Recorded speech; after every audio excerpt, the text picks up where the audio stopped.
69 BC, Armenia. A Roman force of 10,000 men stands outside the walls of Tigranocerta, the new capital of King Tigranes the Great.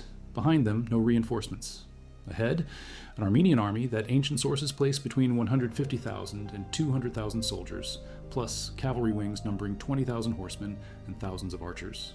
Lucullus, the Roman commander, has marched his legionaries 700 Roman miles from the Euphrates crossing at Temesa through the highlands of Sophene province into the heart of Armenian territory. His supply line is cut, his men are exhausted, and Tigranes, who has just been told a Roman army is at his gates, laughs. He tells his courtiers the Romans are too many for ambassadors, too few for soldiers. 10,000 Roman infantry, 600 cavalry, against an empire that stretches from the Caspian to the Mediterranean, an army assembled from every corner of that empire. Armenian heavy infantry in scale armor, Iberian spearmen from the Caucasus passes, Median cavalry with compound bows, Arab light horse, Adiabene slingers from Mesopotamia, mercenary phalanxes from Syria. Tigranes has spent 15 years building this force. He conquered Syria in 83 BC, took Antioch, moved 70,000 Greeks to populate his new capital. He holds the title King of Kings. He believes his army is invincible. Scouts report Tigranes himself is 2 miles away with the main cavalry reserve, watching his infantry deploy. The Roman general sees the gap.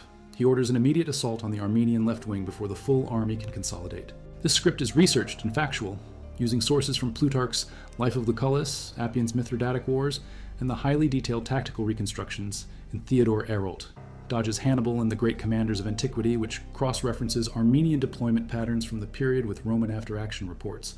Now back to the information. These are heavy cavalry, men and horses both covered in iron and bronze scale, carrying long lances. They are the shock force of Tigranes' army, trained to break infantry formations with weight and momentum.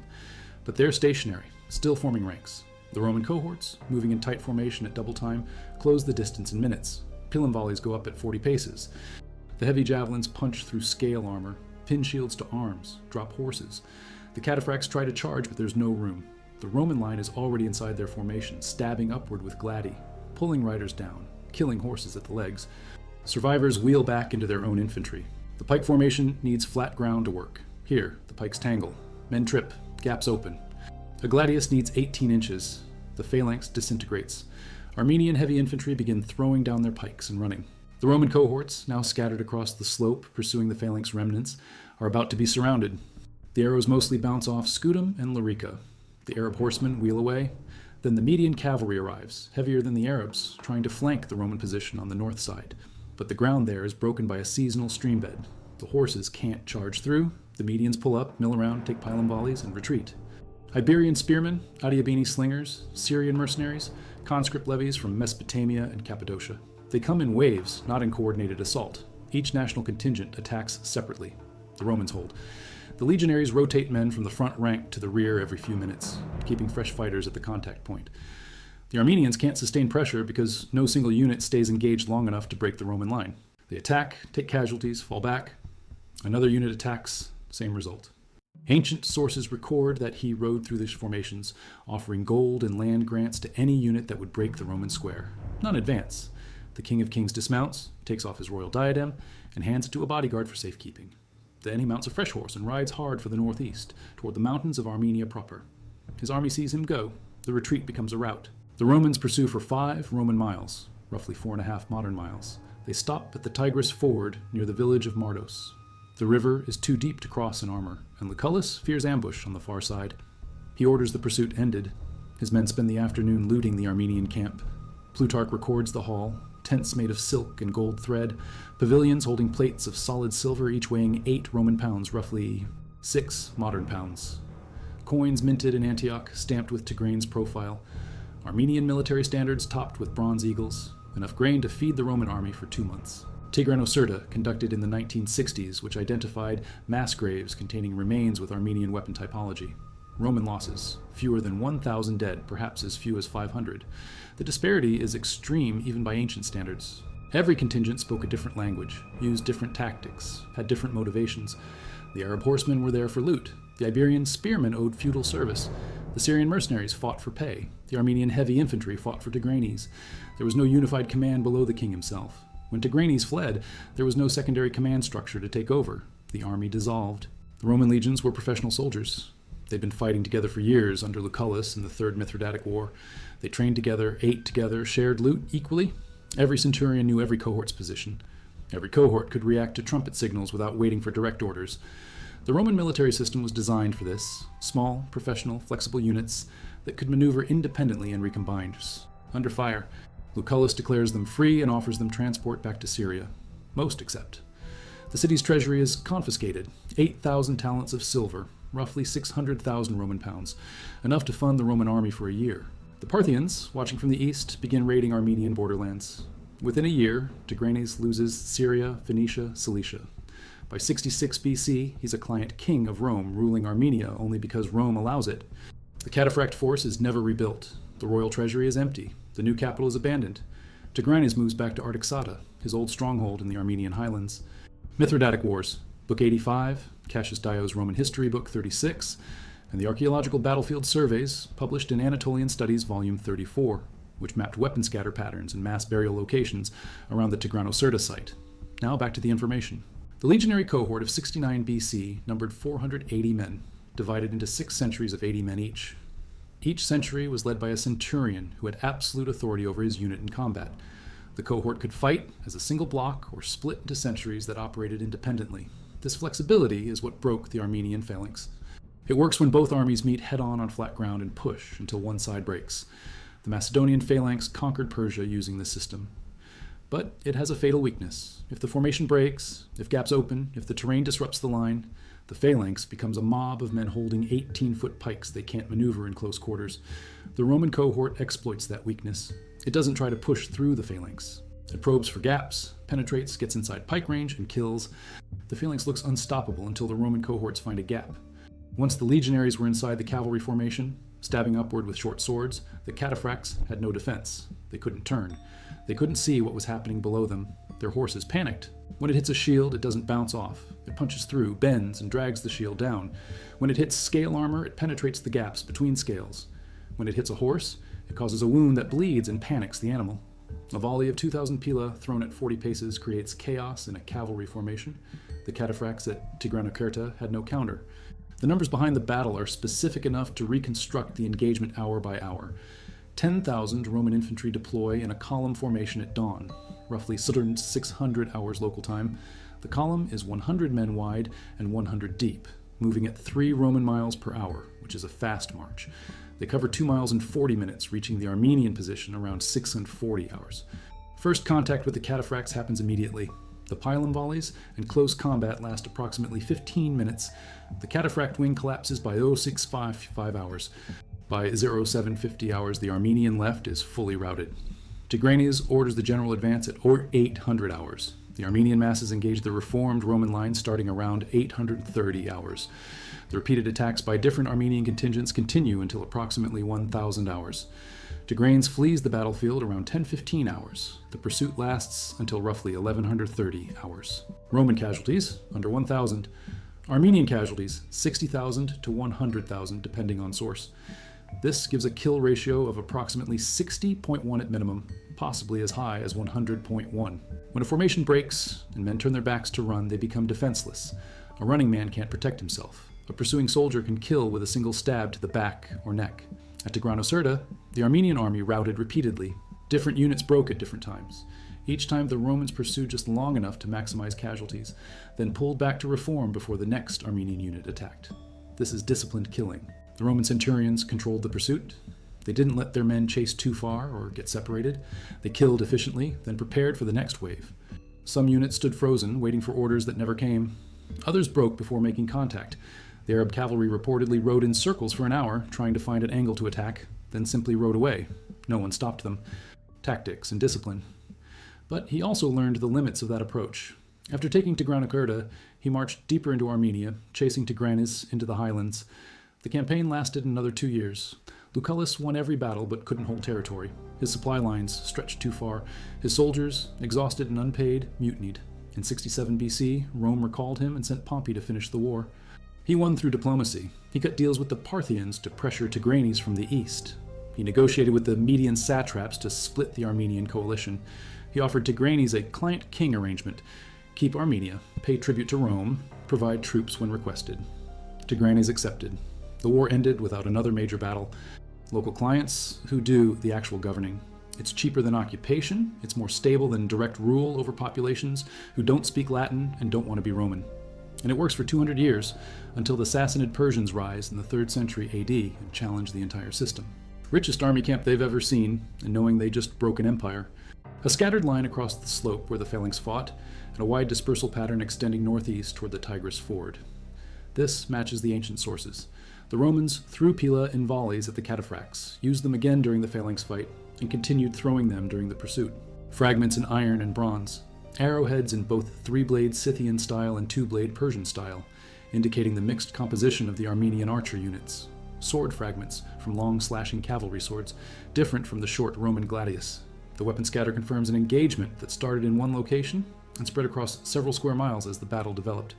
3 large pits were identified southwest of the battlefield area, each containing hundreds of skeletons in disarticulated heaps. No grave goods, no individual burials, just mass disposal of bodies. The skeletal analysis shows trauma consistent with stabbing and slashing wounds concentrated on the back and neck. This confirms what the sources say. Most casualties happened during the rout. The Armenians didn't die fighting. They died running. One pit contained remains with evidence of burning. These were likely cremated partially before burial, possibly because the bodies were starting to decompose before disposal. October. In southeastern Anatolia is still warm, daytime temperatures around 20 to 25 Celsius. Bodies decompose fast. The Romans and surviving Armenians had maybe 3 days to clear the battlefield before disease became a problem. They dug pits, threw in the dead, covered them with dirt. No ceremony, no honor, just disposal. Buried in marked graves, if not. None of these graves have been found, probably because there were so few Roman casualties that they didn't create a significant archaeological signature. The Hellenistic kingdoms had relied on the pike phalanx for 3 centuries. After Tigranocerta, that system is obsolete. The heavy cavalry model pioneered by the Parthians and adopted by Armenia is shown to be vulnerable. The massive coalition armies assembled by Eastern kings are proven ineffective against smaller, professional Roman forces. The Parthians, watching from Mesopotamia, redesigned their military around horse archers instead of cataphracts. They developed the feigned retreat tactic, light cavalry that skirmishes, retreats, shoots backward while retreating, and wears down heavy infantry through attrition. This tactic will later destroy Roman armies at Carrhae in 53 BC, but it's a reaction to Tigranocerta. The Parthians learned they can't beat Rome in a head-on clash, so they don't try. Within 50 years, every major Hellenistic kingdom is either a Roman province or a client state. Herod, not yet king, positions himself as Rome's man in the region. The Roman client state system in the east is built on the foundation of Tigranocerta's battlefield. The 8,000 talents of silver Lucullus confiscated from Tigranocerta's treasury flowed back to Rome. It funded the grain dole. It paid for public building projects. It enriched the soldiers who served in the east. Every ambitious Roman politician suddenly wanted an eastern command. This competition for eastern provinces eventually destabilizes the republic and leads to civil war. And the eastern Mediterranean is never the same. This training created a soldier who could function under extreme stress, who could hold formation when surrounded, who could kill efficiently and without hesitation. When things went wrong, they had no training to fall back on. They broke. Roman military manuals written in the decades after the battle specifically reference it. Vegetius, writing 300 years later in the 4th century AD, still cites Tigranocerta as an example of how combined arms discipline defeats numerical superiority. The battle became a teaching case. Every time Rome faced a numerically superior force, and Rome faced them constantly over the next 4 centuries, Roman commanders applied the Tigranocerta playbook. Maintain discipline, exploit enemy disorganization, use flexibility to penetrate rigid formations, control the pursuit to maximize casualties, and never let numerical inferiority become psychological weakness. Rome conquered the Mediterranean world not because Romans were better fighters, but because Roman military organization was superior. Tigranocerta proved it. They've just seen 200,000 soldiers destroyed by 10,000. They've seen an empire broken in 5 hours. They've seen their king run. Lucullus accepts their submission and keeps marching. You can win fights and still lose wars if you can't sustain logistics. A 30-year reign. There's a lesson there too, about survival and adaptation. Modern archaeologists spent decades searching for the battlefield. They finally located it in the 1960s by following descriptions in Plutarch and Appian, cross-referencing with Ottoman-era land surveys, and conducting metal detector surveys across likely areas south of Sylvan. 200,000 men didn't die at Tigranocerta, but tens of thousands did. The numbers were exaggerated in the ancient sources, but the scale of the Roman victory was not. It was a slaughter. It was systematic. It was the result of one military system crushing another. After Tigranocerta, no Eastern kingdom tries to fight Rome head-on with traditional armies. They adapt or they die. The ones that adapt, like Parthia, like Judea under Herod, survive as independent or semi-independent states. The ones that don't, like the Seleucid remnants, like the last Ptolemies in Egypt, become Roman provinces. Not on occupation or colonization, but on the demonstration that resistance is futile. One battle convinced an entire region that Rome could not be beaten militarily, that psychological victory was more valuable than any amount of conquered territory. They told stories about the day they broke an empire. Those stories reinforced the Roman military culture. Join the legions, train hard, obey orders, and you'll win.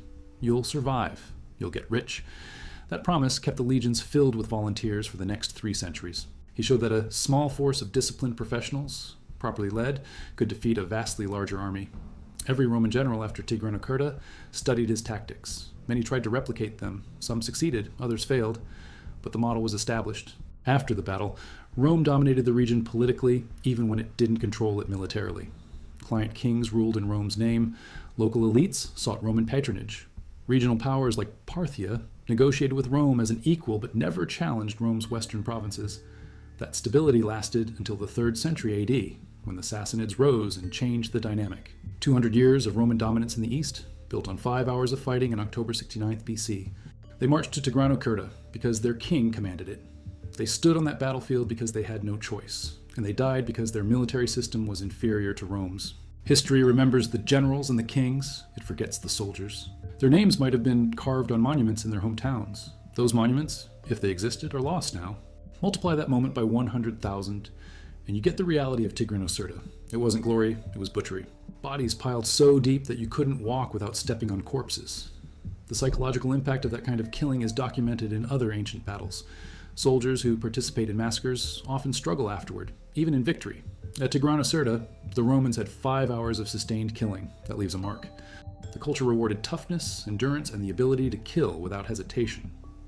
So the soldiers took their loot, told their stories, and moved on to the next battle. The machine kept running. He designed it to be a monument to his power. Massive walls, a palace complex, a hippodrome, temples, markets. He moved 70,000 Greeks from Syria to populate it. He renamed it after himself. It was supposed to last forever. The Greeks go back to Syria, the Armenians move to older cities. Tigranocerta never recovers. By 50 BC, it's a minor regional town. By 1 AD, it's mostly abandoned. By 100 AD, it's ruins. It erased a city's reason for existing. If you walk through the area, you'd never know that one of the most lopsided battles in ancient history happened there. 200,000 soldiers paid the price, consistent with being struck from behind while fleeing. The excavation report concluded these were likely additional casualties from the Battle of Tigranocerta, buried in a secondary location away from the main battlefield. 3,000 more names that will never be known. 3,000 more men who died running from Roman swords. 3,000 more pieces of evidence that the ancient sources, for once, probably underestimated the scale of the slaughter. The grave was reburied after documentation. It sits now under a wheat field half a mile south of the modern town. No marker, no monument, just dirt and wheat and the quiet weight of 3,000 violent deaths that happened 2,000 years ago and still testify to what happens when 2 military systems meet and one is vastly superior. The Romans built their empire on days like that one. Cold fact, cold ground, cold legacy. The equipment differential reveals critical advantages. Each Roman legionary carried standardized gear, a scutum shield weighing 22 pounds, a gladius sword of 20 inches weighing 3 pounds, 2 pila, each 7 feet long, weighing 9 pounds with soft iron shanks that bent on impact, lorica, hamata, chainmail weighing 30 pounds, and bronze helmet. Total combat weight, 60 pounds. Armenian cataphracts wore 70 pounds of scale armor with 60 pounds of horse armor. Total horse burden, 400 pounds including rider, weapons, water. This limited cataphracts to 12 miles per hour versus light cavalry at 25. Romans on foot closed distance before cataphracts could charge. Lighter armor, linothorax, or light scale, 15 to 20 pounds, but pikes made them immobile. When Romans penetrated at Tigranocerta, each pikeman held a weapon designed for formation combat in a situation requiring individual fighting. By the time they dropped pikes and drew daggers, Roman gladii were inside their guard. But Roman scutums were designed to stop arrows. Curved surfaces deflected shots. Layers of wood, canvas, leather absorbed impact. Archers needed sustained volleys.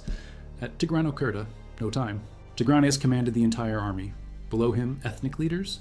Below them, unit leaders commanding 100 to 5,000 men depending on contingent size. No standard unit size. No chain of command. No independent maneuver doctrine. When Tigranes fled and ethnic leaders pulled out, no command structure remained. Units ran. The lesson remains, written in mass graves and weapons scattered in ruins of a city built to last forever, but abandoned within a generation. 10,000 broke an empire in 5 hours because they understood warfare's science, not spectacle. And that side wins, even when outnumbered 20 to 1. Cold fact, cold ground, cold legacy.